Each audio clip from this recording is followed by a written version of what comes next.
Good evening, one. Good evening, all. Welcome to this edition of Legacy Showcase. I'm Brandon here, and tonight we got 2.5 hours of good music, good conversation, and a good interview that's on deck.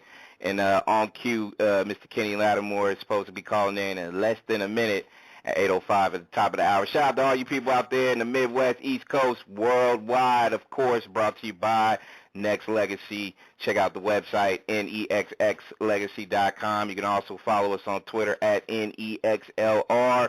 And you can hit me up as well throughout the night tonight at iambranded as we tweet and play music and do what we do, which is provide nice interviews and have a lot of fun in between time. So I want to shout out all you people once again, from all the people that's been down with Nexxlegacy since day one and since you came on board for the most part. So I'm glad everybody's here.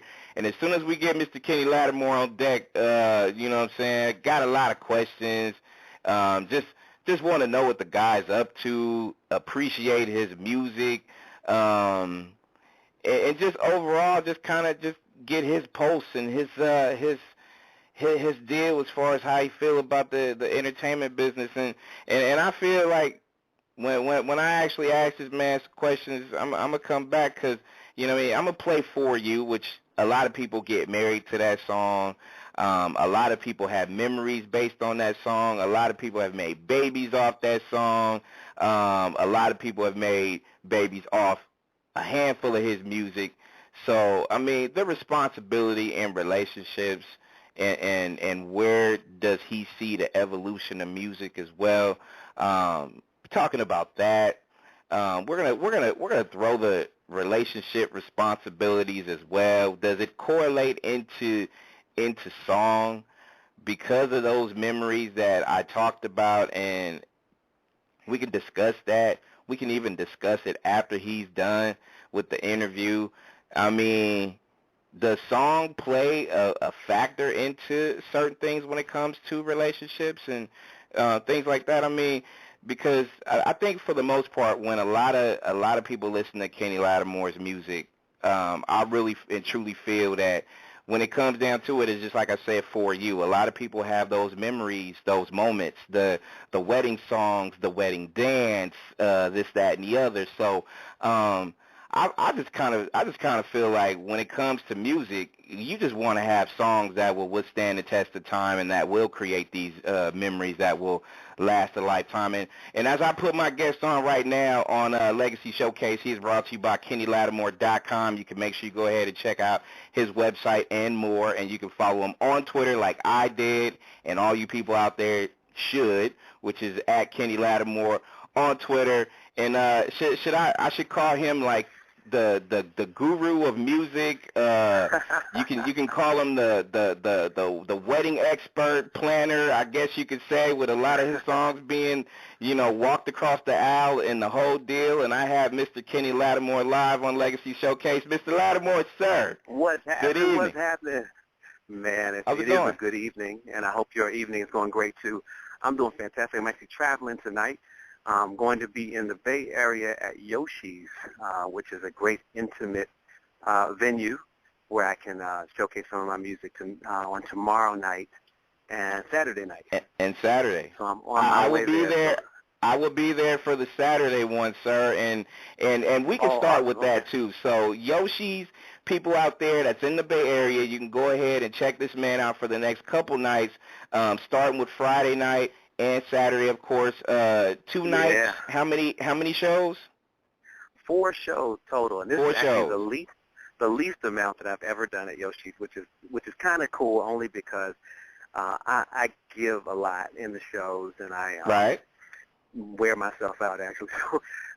So every show this time, because it's only 4, is going to be pretty spectacular, I think, because I know that I have the energy to give it all. Because usually, man, we would start on a Thursday. It used to be back in the day we would start on a Thursday, and we would do shows a night until that Sunday. Right. By the time Sunday came, your voice was like, oh man, I'm so tired, just because the voice it's just a muscle, and we have to be very careful with it.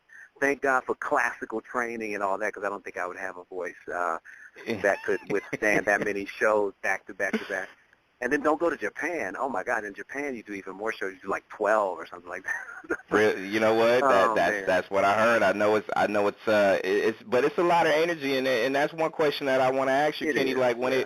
when it comes to that, and you give a piece of yourself, or if not more, every show that you do. Like, I mean, what Absolutely. makes you continue to just keep plugging along and just adding on to your legacy as you go through show to show and song to song and album to album?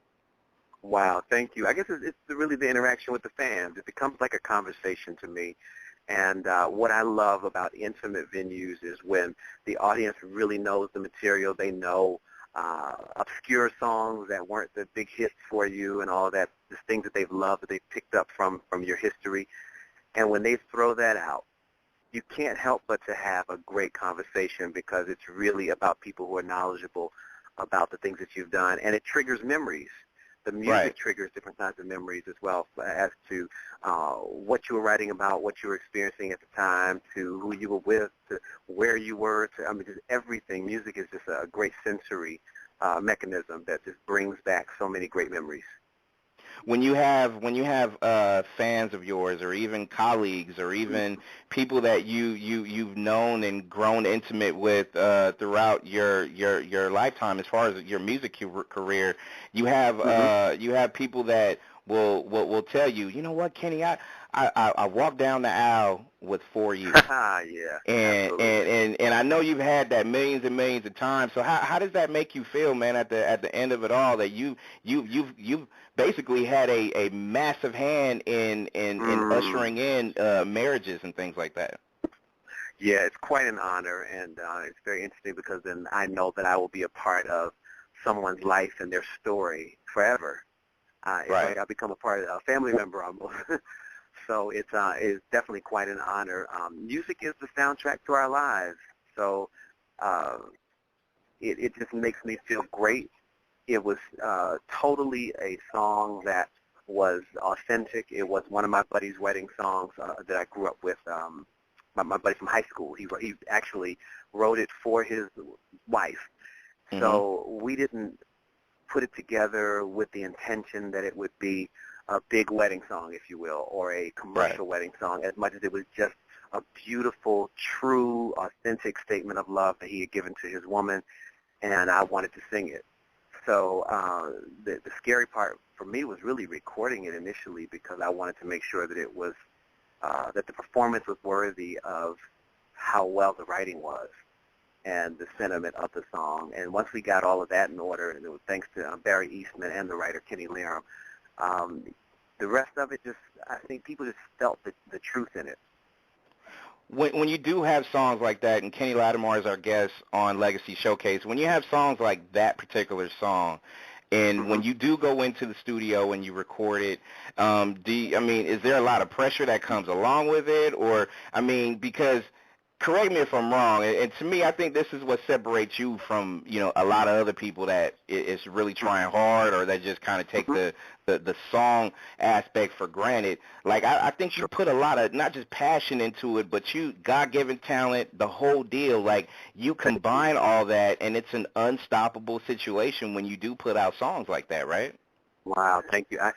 I would have to say so. If you have the right song, great melody, great lyrics, that marriage of two very strong elements that speak to our souls blending together, it does give you a sense of pressure that you want to interpret the song properly. Like I think of the greats. I listen to the music that my mom introduced me to years ago. So you're talking about the Donny Hathaways and Stevie Wonders and Aretha Franklins and people who had their own very definite style, but at the same time understood how to interpret a lyric. And they understood even where the spaces and the breath make a difference. Whitney Houston was amazing with that. When she was singing, she knew where to stop for a minute to tell the story and not just to show you that, I've got a great voice, I'm going to do every run, and everything that I've learned over there, I'm going to growl this part out and everything so that you can hear how great my voice sounds. No, it was really about how do I use my instrument to interpret the lyric and make this come to life. So that's what I hope I can do with every song. And you have done that. I mean, throughout your career and still continue to this day. I feel personally as a fan first, like you Wow. don't sound, even though you have studied the greats and you have taken a lot of what they brought to the table and molded and shaped it into your own. You don't sound like Mm-hmm. them. So my Oh, question to you is, Mr. Lattimore, sir, is when it comes to this evolution of music and the creativity uh-huh. of it, because you don't Uh-huh. sound like the greats. You sound like yourself, and that builds your legacy. What happened to the creativity nowadays? Where'd it go?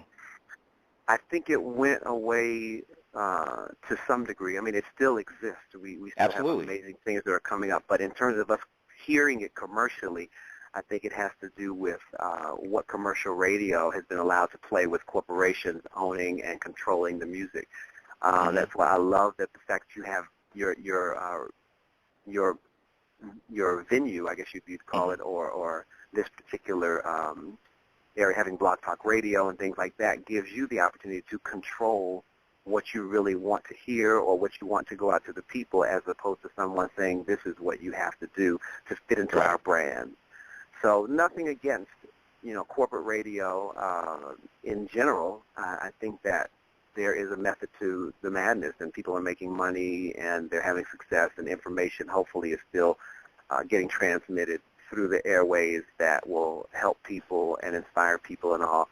But we used to have we used to call it regional radio. That is to me now, Blog Talk Radio is the new regional radio, where you can talk about what's happening right in your community, and it doesn't Right. have to be watered down or shifted to something else.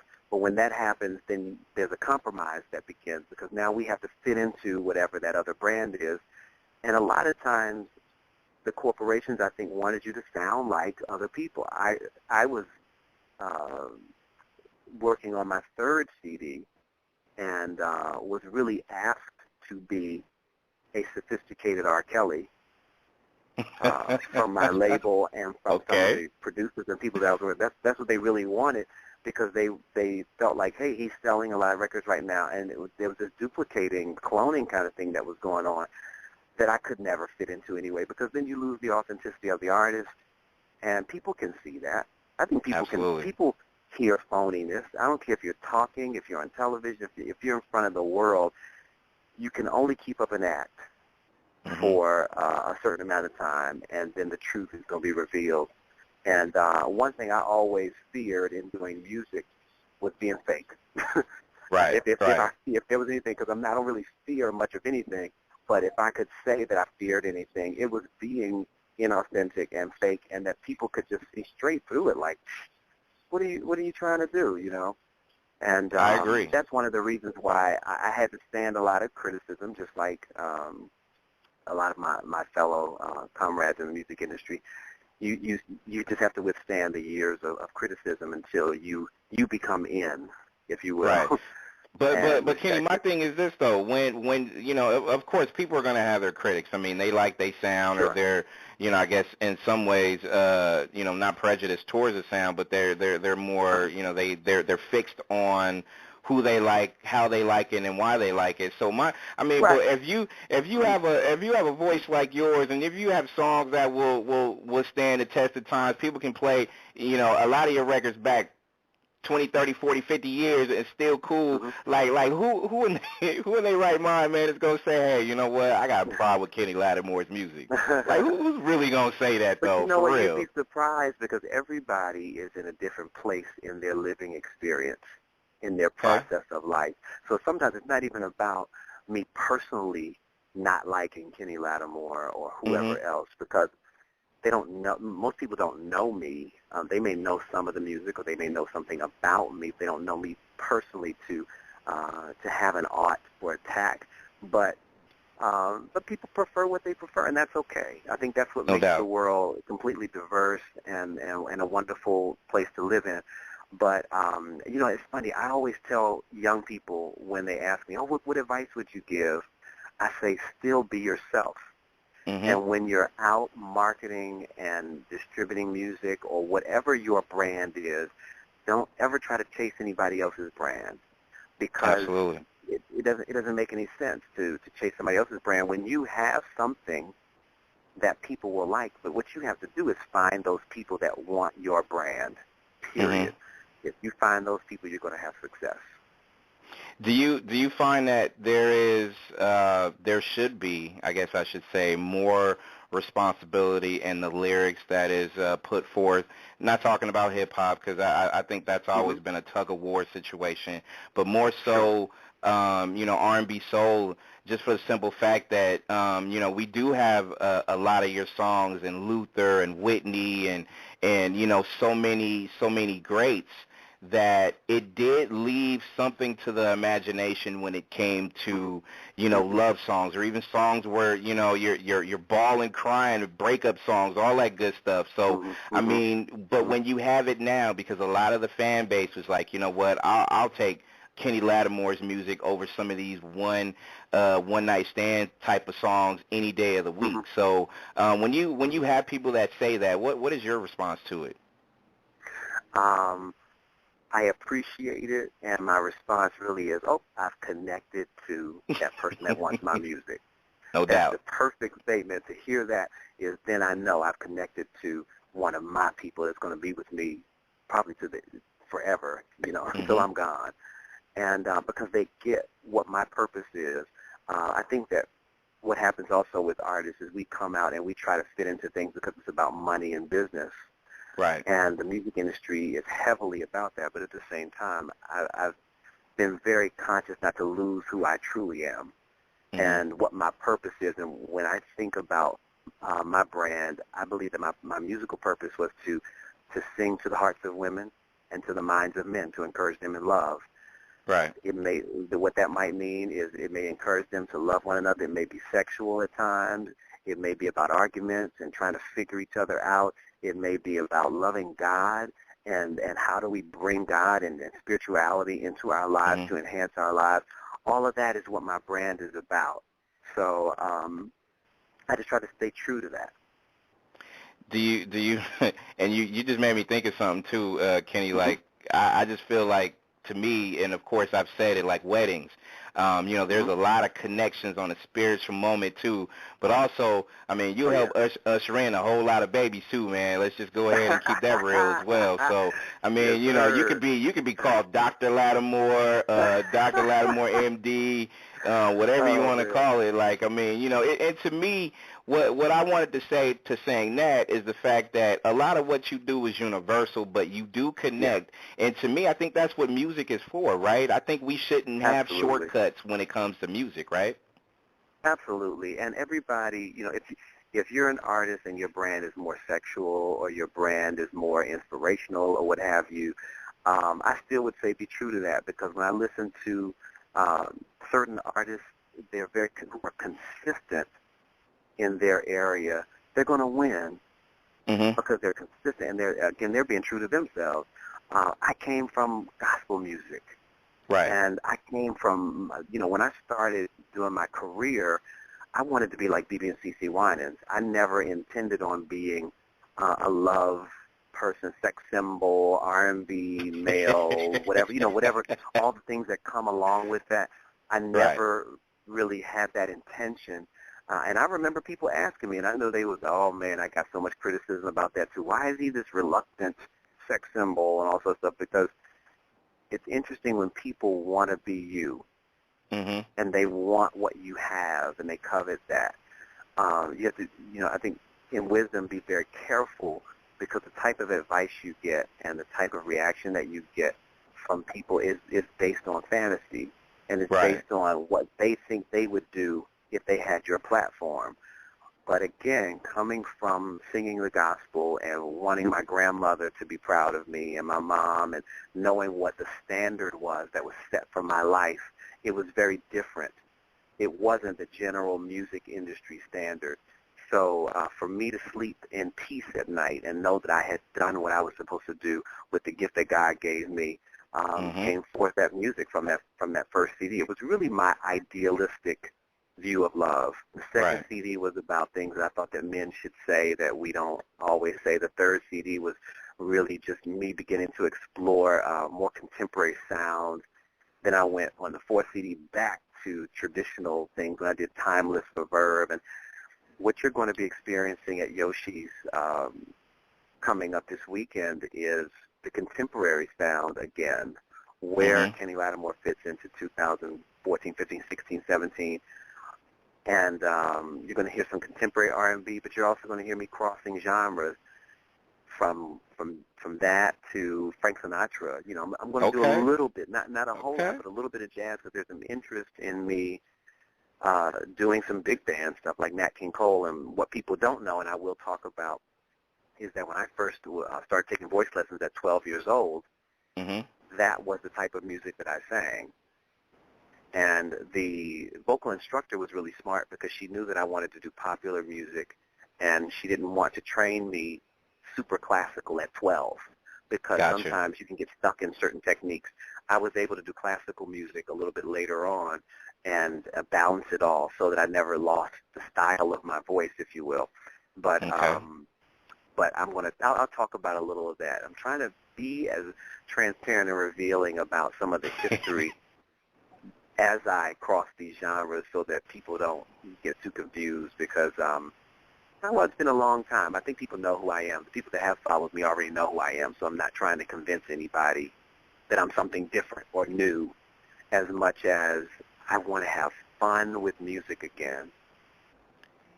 And I feel like you've earned that right. I mean, you know, you've kind of you put yourself out there, and let's just keep it the way it is. Like, I mean, you've earned that. Like, everything that you've done in this industry, man. Like, I mean, not just the tours, the albums, the interviews, this, that, and the other. I mean, you have every right to, you know, tap into something and make it energetic, make it fun. And Mr. Kenny Lattimore will be available at Yoshi's on April 25th, which is tomorrow, and Saturday 26. You can go ahead and go on his website, which is kennylattimore.com. You can check the tour dates. You can get your tickets there if you're in the Bay Area. You can also hit him up on Twitter, which is active. Kenny Lattimore is active. He is the real guy. He doesn't have his PR people work his Twitter. He is actually on it. So, you know, you can follow him on Twitter at Kenny Lattimore. And a couple of quick questions before I let you go.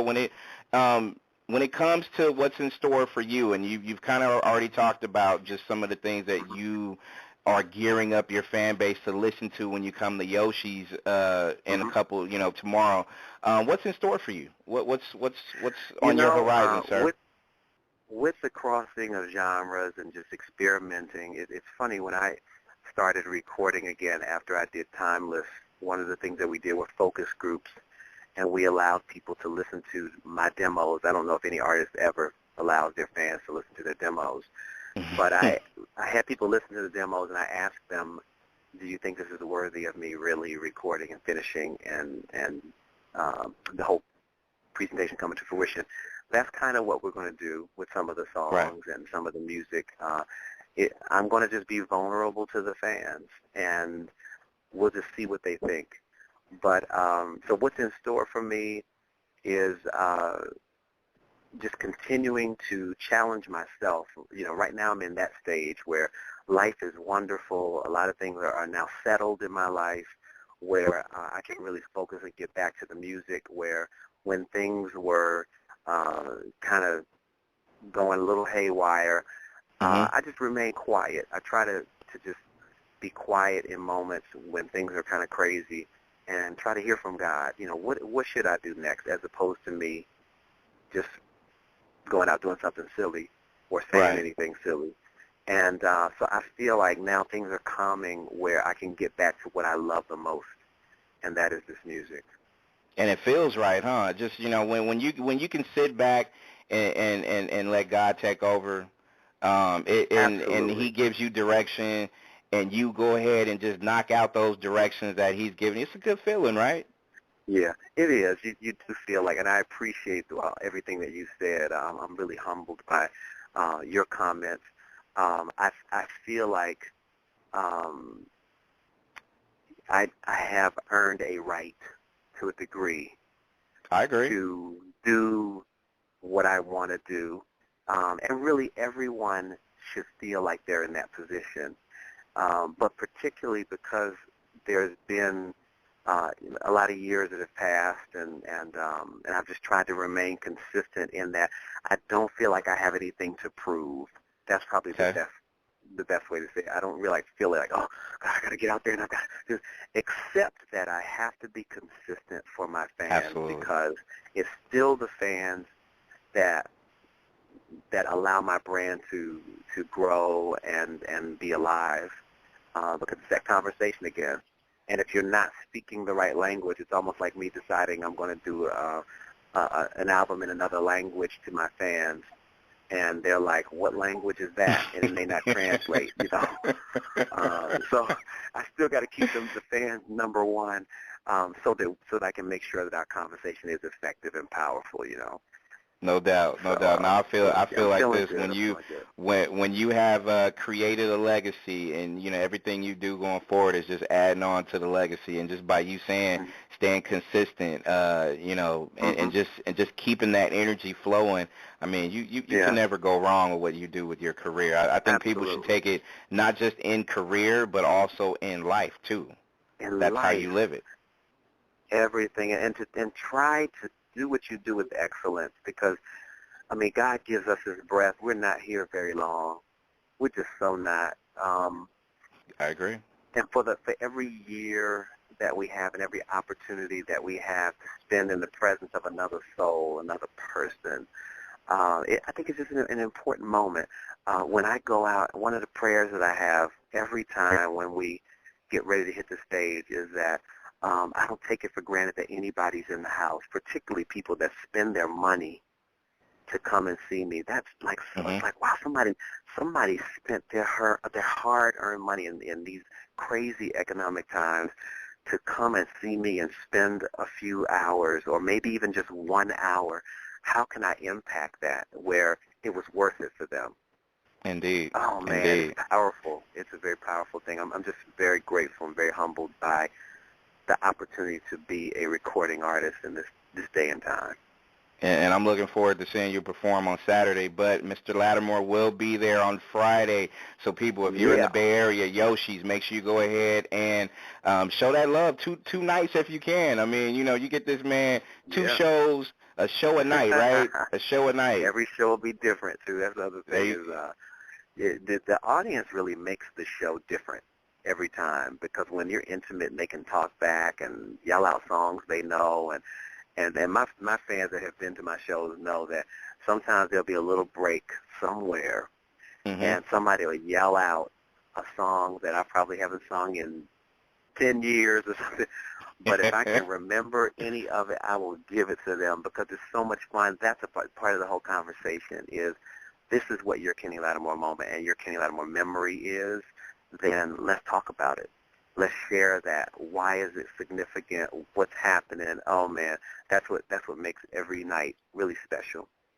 And if you ladies and gentlemen out there want the Kenny Lattimore experience, make sure you go ahead and check out his website, KennyLattimore.com. Check out tour dates. Be able to go ahead and purchase that ticket for Yoshi's 2 nights, 2 shows per night. Make sure you go ahead and do it. One more question before we let you go. Yes, sir. You know how we talk about singing, and you know, and basically it's your life. Everything that is singing is what you do. But I know Kenny Lattimore has some other things in his spare time that's not related to singing that he does. So if you could tell the listeners out there, what is one thing that you do that's not related to singing? Like if you collect stamps, you plant flowers, trees, what do you do, man?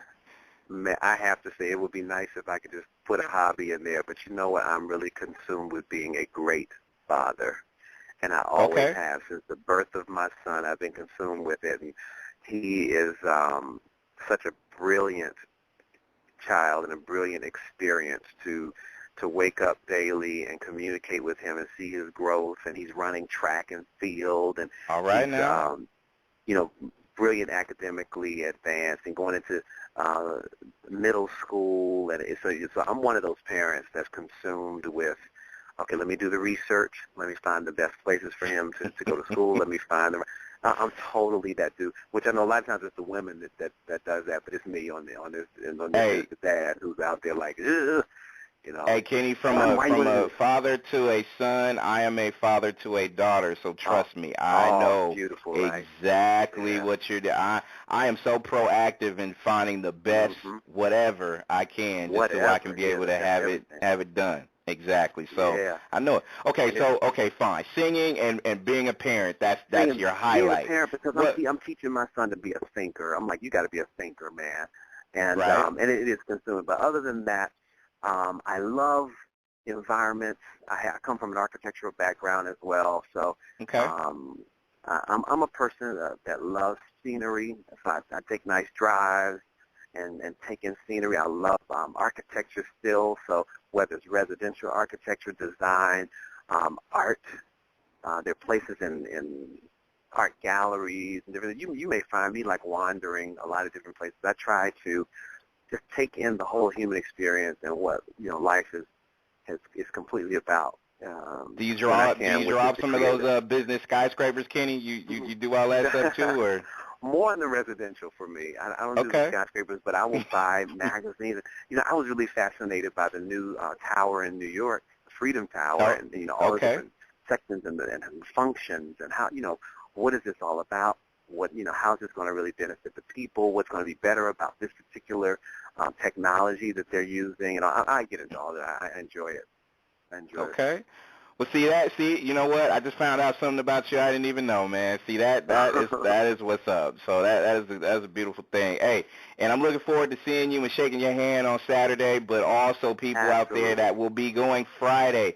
2 shows Friday night. Make sure you go ahead and go check them out, and Saturday as well. 2 shows as well.